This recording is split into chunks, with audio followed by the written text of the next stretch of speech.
Hi guys, welcome to Techavro. In this video, I'm gonna be showing you how to access Wix theme code.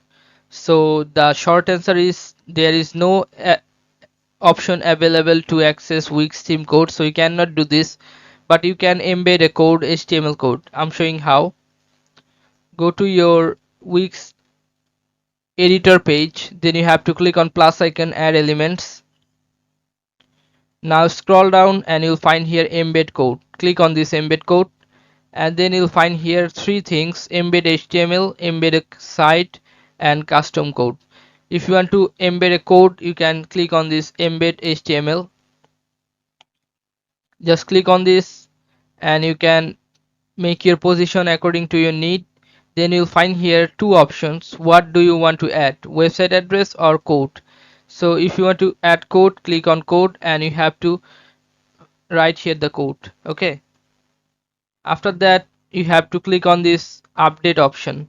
After click on update, your code will be updated.